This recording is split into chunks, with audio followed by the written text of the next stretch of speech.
Tech Sounds presenta Con su permiso.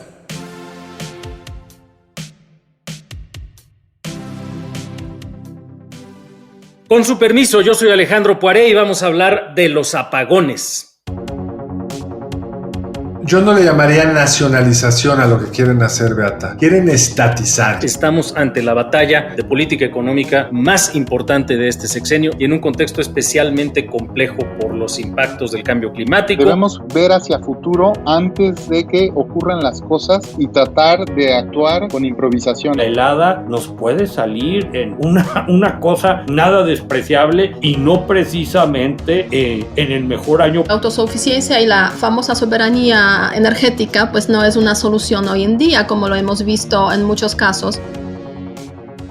Hola, ¿qué tal? ¿Cómo están? Soy Alejandro Poiré. Me da mucho gusto en esta ocasión de Con su permiso, que además de que están Héctor Villarreal, Carlos Elizondo y Beata Voina conmigo, está nuestro experto en la materia, el doctor Luis Serra. Él es economista, él es el director también de la iniciativa de energía acá en el Tecnológico de Monterrey y es probablemente la persona que quiere escuchar usted en esta ocasión para entender lo que está pasando en nuestro país, en el sur de los Estados Unidos y el impacto que tiene en nuestra economía, en el ámbito regional, pero también en términos muy concretos, si vamos a poder salir de este brete pronto. Luis, muchas gracias por acompañarnos. Arranco con esa pregunta: ¿qué está pasando? ¿Por qué los apagones? ¿Y qué podemos hacer? ¿Qué podemos esperar en el corto plazo? Bueno, pues muchas gracias, Alejandro, Carlos, Héctor, Beata. Muchas gracias por la invitación. Es un placer estar con ustedes. Y pues bueno, el acontecimiento arranca el pasado viernes, cuando se anuncia una entrada del Frente Frío que viene, digamos, pues arrastrando desde el norte de Estados Unidos y el sur de Canadá, desde el Ártico, y que iba a sembrar pues temperaturas muy bajas a lo largo de toda la región del medio oeste de Estados Unidos por la próxima semana. Entonces, desde ese momento empezamos a ver el viernes por la tarde que existe pues un exceso de demanda por gas natural, más gente de la que verdaderamente estaba consumiendo el gas natural en cualquier otra periodo similar en otra época del año, pues necesitaba ese gas natural para calentarse. Entonces, la demanda se incrementa aproximadamente en un 20% de energía eléctrica y de gas natural en Texas, y esto implica que el precio, que normalmente estaba situado el gas natural alrededor de los $2-4 por millón de BTU, pues llegó a cotizarse el viernes en la tarde arriba de los $600 en algunas regiones del estado de Texas. A su vez, la generación eléctrica, que estaba, digamos, alrededor de el umbral de $2 a $8 por megawatt hora, que es bastante bajo. Para darles un parámetro, en México la CFE pues está en promedio en alrededor de $60 por megawatt hora. O sea, para que se den una idea, es bastante eficiente la generación eléctrica en Texas. Pues con este exceso de demanda pues, se fue hasta por encima de los $9,000 por megawatt hora. Entonces, realmente el impacto que tuvo digamos, esta ola gélida, pues hizo que se incrementaran las necesidades de consumo de la población y ante esa escasez, pues se vio reflejada en precios. Adicionalmente, ¿cuál es el problema que presenta Texas aquí? Pues el diseño que ha querido establecer el operador del sistema de la red de interconexión de Texas, que en este caso se llama ERCOT, pues básicamente diseñó ese sistema, opera 90% de la red que existe en Texas, y esa red es aislada, no tiene una interconexión con el resto de los Estados Unidos, al mismo estilo tejano, ¿no? Independentista hasta morir, pues igualmente la red eléctrica está separada. Entonces, realmente ese fue un problema que presentó, porque al final del día, cuando tienes estos choques, pues lo que puede suceder es que puedes acceder a otras fuentes de energía, pero en el caso de Texas, pues no lo pudieron hacer. Entonces, ¿qué pasa ahí? Pues México es más o menos un consumidor de su matriz total de gas natural, de 70% la importa de Estados Unidos y pues prioritariamente de esta región. Entonces, al haber esa escasez de gas natural, pues el precio aumenta y la Comisión Federal de Electricidad, ahora lo sabemos con certeza, toma la decisión de no importar ese gas natural. De hecho, el flujo que hubo solamente el día crítico, que fue del lunes y el día de ayer, básicamente le impactó a la CFE solo en ese periodo, así lo manifestaron ellos en el comunicado de prensa, 20,000 millones de pesos que tendrán que pagar por el sobreprecio del gas que se consumió solo en ese periodo. Entonces, imagínense el impacto que hubiera sido si hubiera seguido consumiéndolo en estos días, ¿no? Entonces, esos 20,000 millones de pesos, ellos establecieron que los van a prorratear, que no significa otra cosa, pues más que dividirlos en los próximos 12 meses, pero alguien los va a pagar. Es decir, tendrá que salir Luis, de las tarifas eléctricas, los subsidios. Sí, adelante, Carlos. Sino que, para precisar, tuvieron que pagar ese precio porque no se aseguraron. El mercado te permite comprar futuros, no lo hicieron. Y tenemos esa dependencia del gas porque no hemos ampliado nuestro sistema de almacenaje. Es decir, si hubiéramos construido, como estaba previsto, grandes espacios para guardar gas, pues usas tu gas almacenado mientras hay problemas en Texas y luego regresas a tu gas almacenado. O sea, había dos soluciones posibles previas que no hicieron porque no previeron. Sí, de hecho, las soluciones son de varios tipos, ¿no? Es decir, toda la razón. Aquí hay un tema de previsión, ¿no? De tiempo atrás y que no es exclusivo, digamos, hay una parte que es a esta administración, hay otra parte que es administraciones anteriores de la reforma energética y que tiene que ver con una falta de planeación tanto del sistema eléctrico nacional como del acceso a otras fuentes, ¿no? A la diversificación del portafolio de energía. Pero claramente, y ustedes recordarán a lo mejor que el presidente López Obrador hace un año más o menos comentó que teníamos un exceso de gas en el marco de esta negociación de los contratos de gas, cuando decía que se hizo un negocio turbio con los contratos de gas, decía, hay tanto gas que no lo necesitamos y este fue un negocio para que pocos se hicieran con dinero. Es más, lo voy a exportar a Asia, decía él. Entonces, hombre, pues ahora lo que estamos viendo justo es que no existe tal cosa porque no hay un almacenamiento estratégico y el que estaba planteado de acuerdo a la política de almacenamiento estratégico por parte del Centro Nacional de Control del Gas Natural, pues fue cancelado precisamente por esta administración. Ahí había una política que establecía que para finales de esta década México debería contar con 5 días de reserva de gas natural. Eso pues posiblemente nos hubiera ayudado a limitar el efecto de este acontecimiento, que es más o menos lo que se espera que vaya a durar. ¿Cuánto más va a durar, Luis? Perdón la interrupción, pero ¿cuánto más va a durar?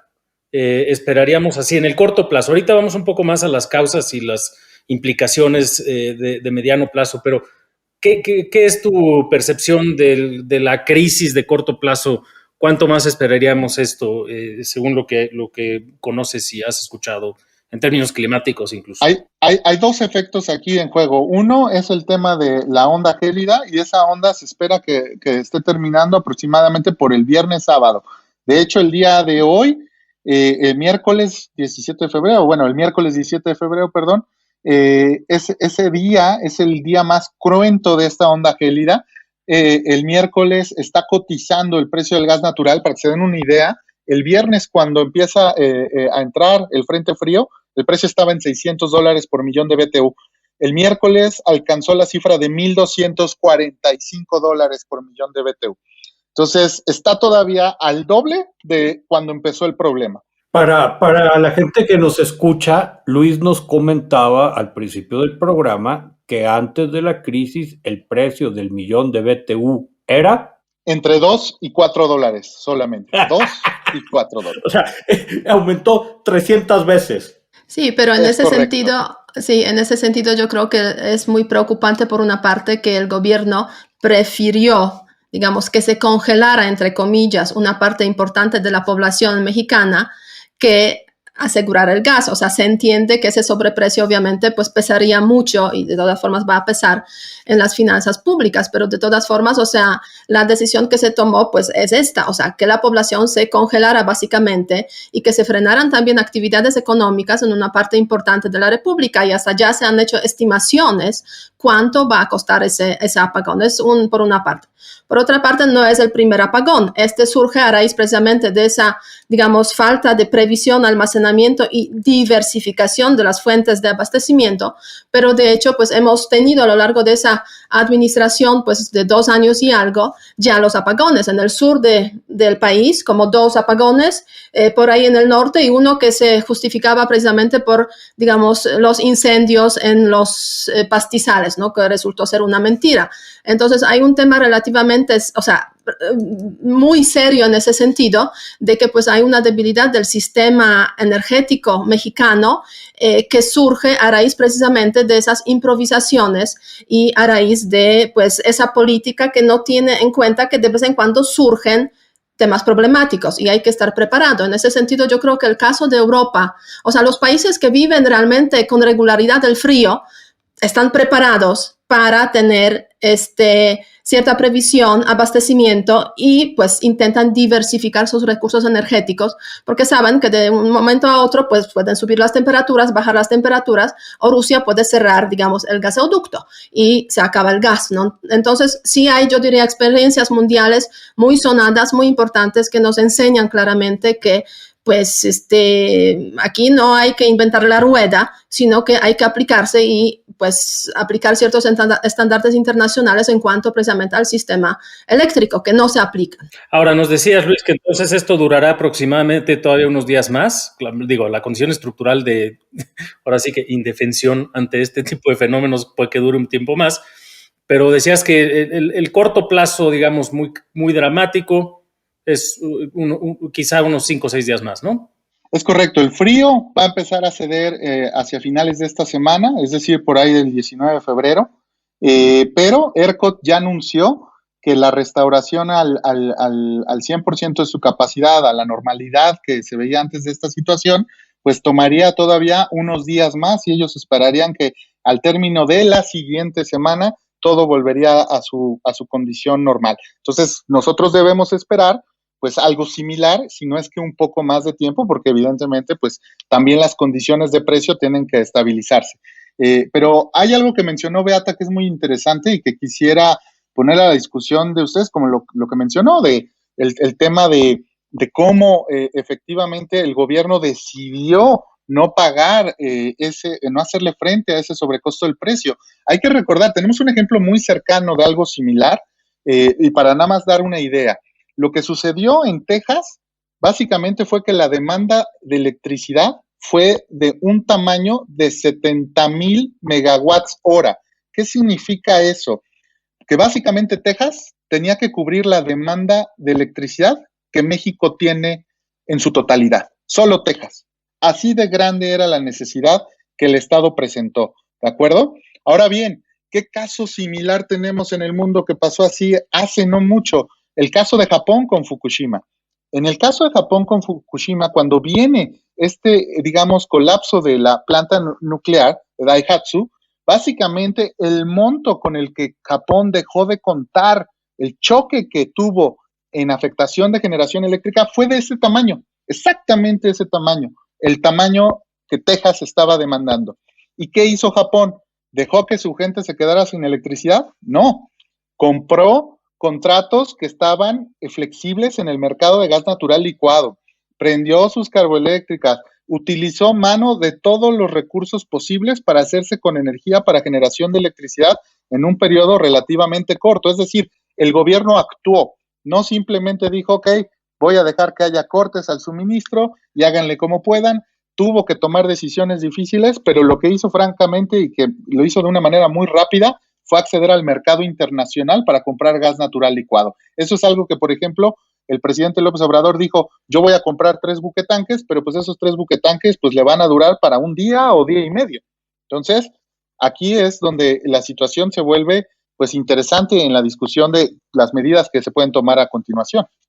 Sí, además creo que aquí en México no hay una infraestructura, digamos, preparada para recibir ese gas licuado, ¿no? O sea, en cuanto a los puertos, porque se necesita, pues, puertos especiales y también una infraestructura para después meter este gas en los gasoductos para que vayan a los lugares donde queremos que estén como destino, ¿no? A mí me gustaría además escuchar un poco de parte de Héctor y de Carlos las implicaciones económicas más allá, tanto el corto plazo, pero en fin, esto es... Y también las implicaciones para la ley, la iniciativa preferente que hablábamos la semana pasada acá, en materia de la ley de energía, de la industria eléctrica. Pues adelante, quien prefiera. Ese Carlos. es el tema, Alejandro. Mira, yo creo que el impacto económico no va a ser menor.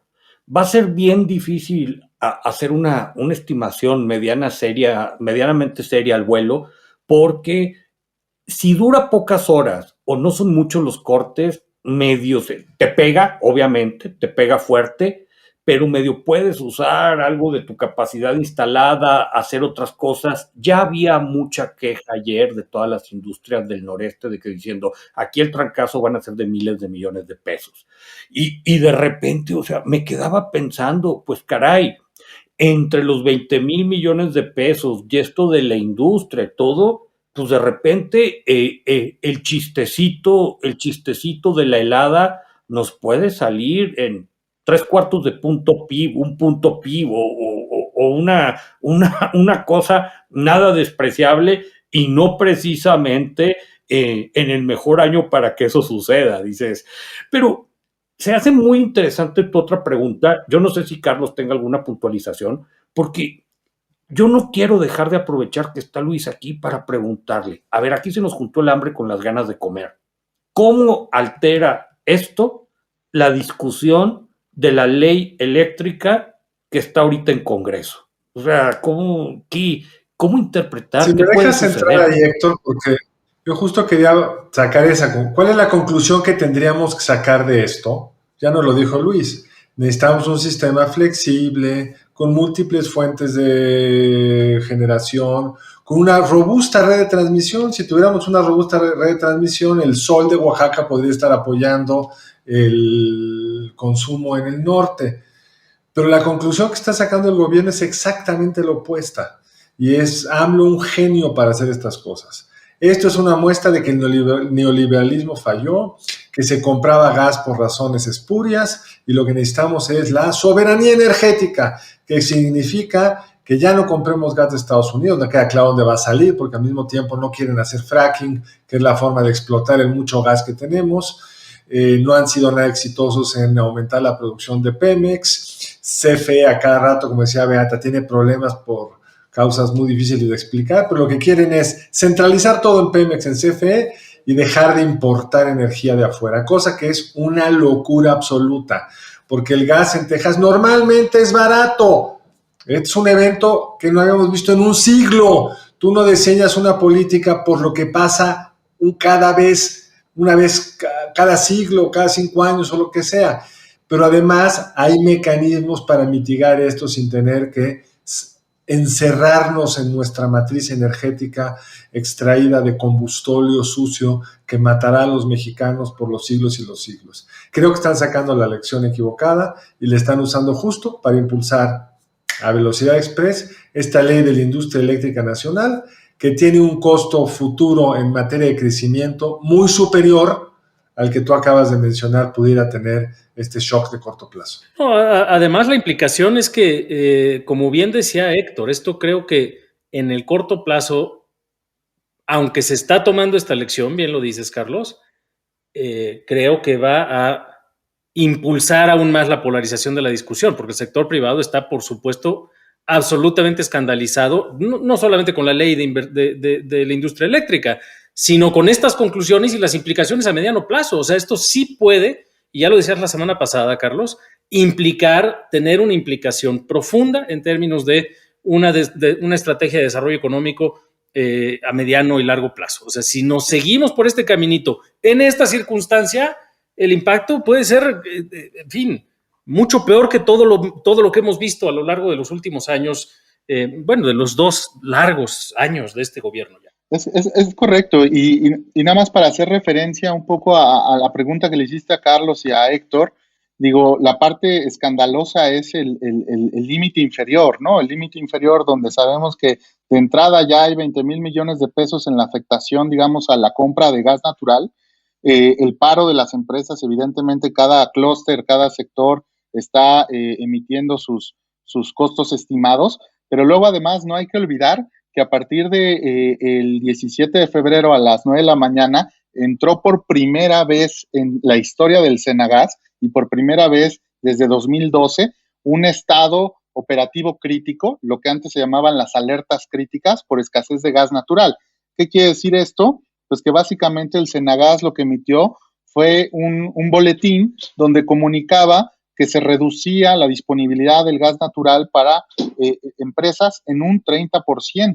Entonces, estás hablando de empresas como Vitro, como empresas como Volkswagen, empresas como Ternium, empresas que generan, digamos, producción a un nivel importante y que a partir del 17 de febrero iban a contar con 30% menos disponibilidad del gas. Entonces, hay que sumar esos costos y habrá que ver en el devenir de esta, digamos, recuperación a la normalidad, cuántos días toma, porque el número no va a ser menor. Ahora, hacia futuro, lo que mencionaba Carlos en términos, y Héctor, en términos de la modificación a la LIE, pues evidentemente está siendo utilizado como una bandera. El gobernador Abbott, que también es opositor, digamos, a las energías renovables, y en eso coincide con esta administración, lo usó también así. Dijo que la culpa de esta situación había sido las energías renovables, pero es muy fácil irte, por ejemplo, en un gobierno transparente, en una democracia más sólida, a ver simplemente la producción, la generación eléctrica en ERCOT, y te puedes dar cuenta con facilidad que las energías renovables, de hecho, ayudaron a que el golpe no fuera mayor. Entonces, aquí, digamos, lo que nos dejaría de conclusión es que precisamente si nosotros optamos por una modificación a la LIE en el sentido en que lo está proponiendo el presidente, pues este tipo de circunstancias ya no van a ser una cuestión esporádica, una cuestión que venga por cambio climático, sino que va a poder ser quizá una parte constante en el desarrollo de nuestra economía en los siguientes años. De hecho, a ese respecto, y ahorita te doy la palabra, Beata, dame un segundito, en nuestra pregunta de la semana pasada le pusimos esta idea de hacia dónde considera usted que debería ir el sector eléctrico mexicano.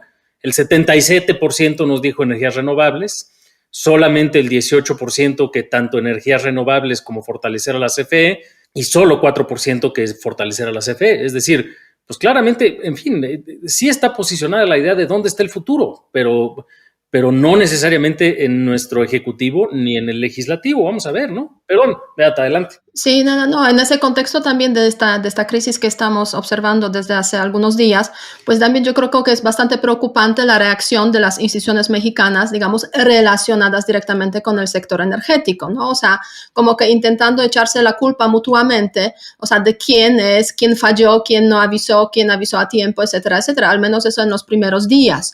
Y como que hasta ahora parece que no, o sea, no hay como un intento, digamos, de ver el asunto de forma mucho más completa, mucho más plena, sino que está predominando efectivamente esa retórica de que pues es que son los culpables pues porque estamos conectados con los Estados Unidos y ese es el principal asunto. Ahora bien, también es preocupante que no está ganando terreno una plena explicación del tema, ¿no? O sea, como que la narrativa que está predominando es la narrativa que surge del gobierno, de las instituciones, digamos, gubernamentales, y en ese contexto, pues, no sé, la oposición, los especialistas, los que realmente conocen el tema también, pues no tienen, como que me da la sensación, cabida en los medios de comunicación, no logran como generar un mensaje mucho más sólido precisamente para contrarrestar ese mensaje que viene del gobierno, que es parcial, ¿no? Que es una, digamos, verdad a medias, de acuerdo con los intereses que pues se intenta defender. La verdad, ese es el signo de este gobierno, que la única voz que se oye es la del presidente, que lo hace muy bien, habla muy fuerte, repite las cosas, no se ruboriza cuando dice una mentira, y del otro lado pues hay un discurso fragmentado, que no por falta de espacio en los medios, porque creo que sí lo tiene, sino simplemente no logra llegar mucho más lejos. Y para mí el caso extremo de esto es, no he visto encuestas, pero la impresión que me da es que muchos mexicanos creen que se inauguró Santa Lucía hace algunos días. Sí lo creen, sí creen que llegaron unos vuelos comerciales, sí lo creen. Y ese es el éxito y al mismo tiempo la tragedia, porque los debates no se basan en una discusión de ideas y un contraste de opciones, sino en qué dice el señor presidente, y de ahí se giran las instrucciones y de ahí se construye un futuro que va a ser muy frío y con muy poca electricidad.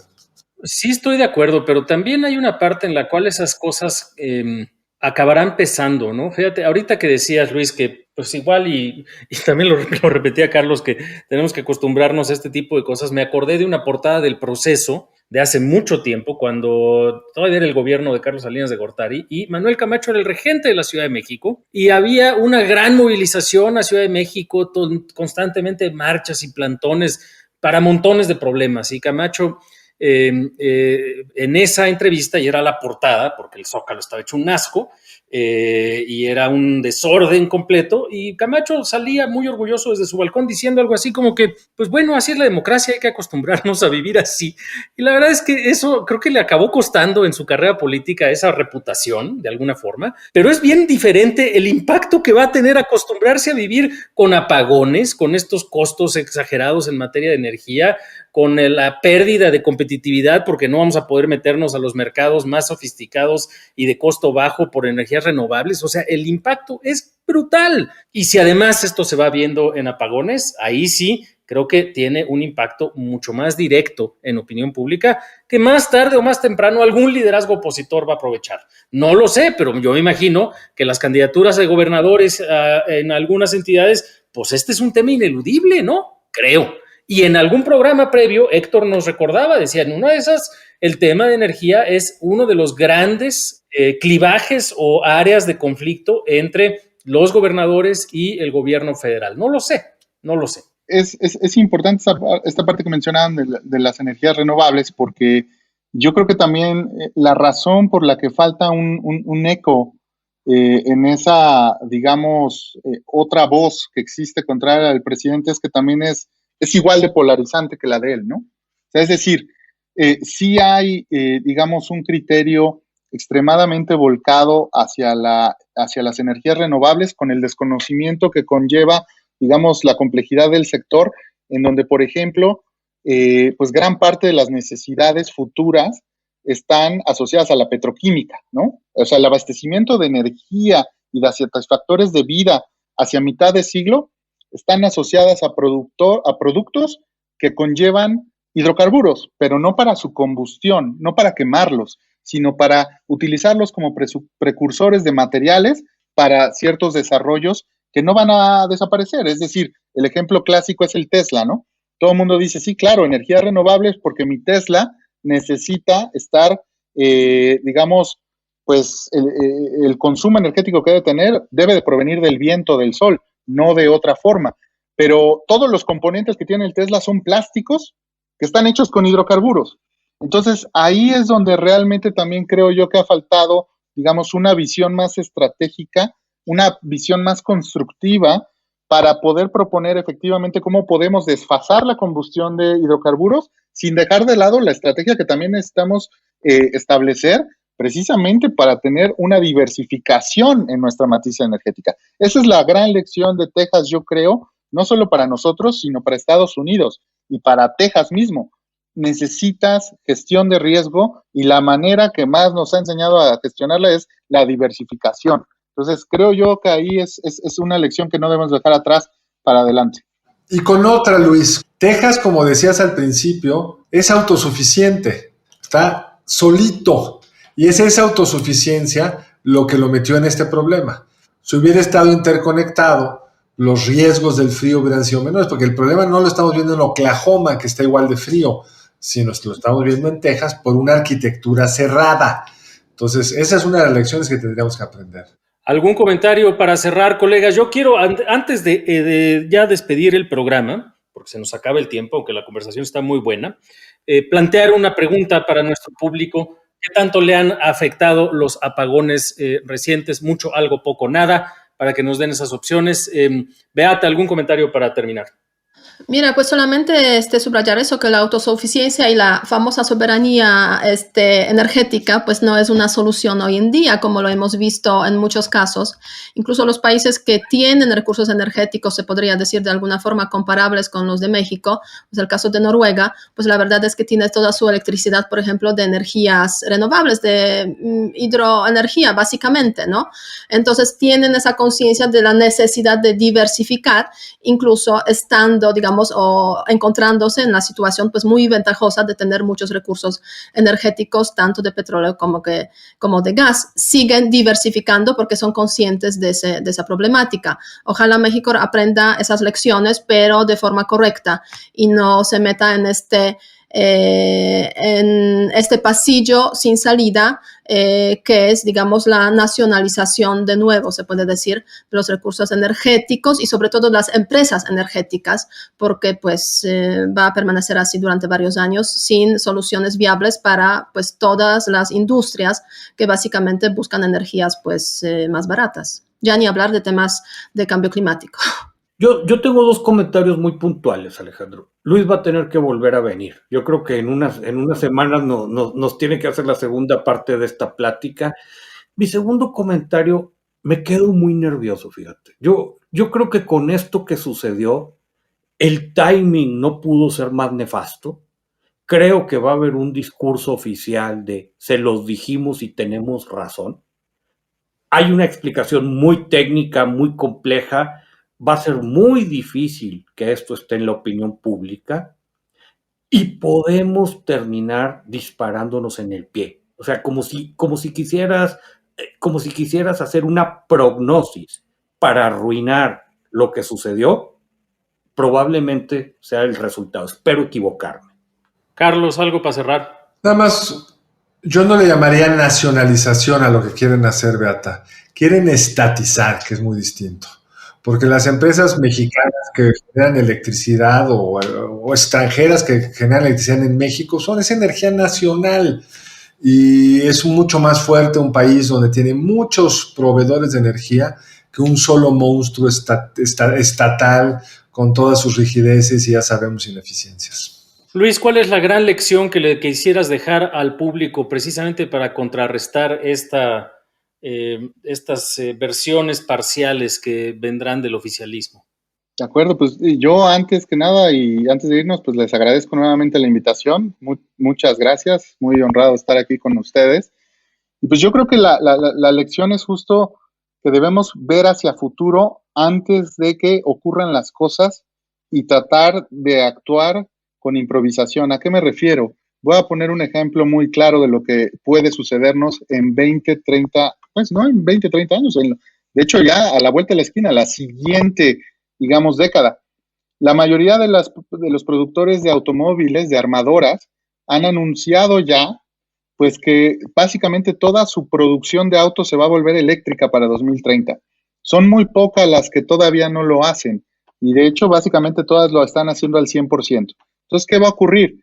Que en 2040, si nosotros no tomamos la decisión hoy de revertir esta idea de regresar al monopolio que era CFE y de reforzar nuestro sistema eléctrico nacional, pues vamos a ser un país al cual no podamos tener entonces ese tipo de productos que demandan un sistema eléctrico robusto y que incluso, me estoy yendo a un ejemplo trivial, estoy hablando de autos que no se van a poder mover. Imagínense ustedes todas las industrias que no van a poder desarrollarse y existir en México porque nuestra base, la parte medular, la red eléctrica, no es lo suficientemente competitiva para que existan. Entonces, ese es el verdadero riesgo de esto. Y entonces olvídate de salirnos de la economía 13 a la 18, vamos a estar ya mucho más abajo si no logramos cambiar las cosas el día de hoy. Pues con esa conclusión y con su permiso, yo cierro diciendo que estamos ante la batalla de política económica más importante de este sexenio, sin lugar a dudas, y en un contexto especialmente complejo por los impactos del cambio climático, por los impactos de la vecindad con los Estados Unidos y porque tampoco pareciera ser que exista una voz o suficientes voces autorizadas en la oposición mexicana para frenar al gobierno, y pronostico que eventualmente es muy probable que se acabará saliendo con la suya y el impacto puede ser, como ya le hemos escuchado, sumamente negativo.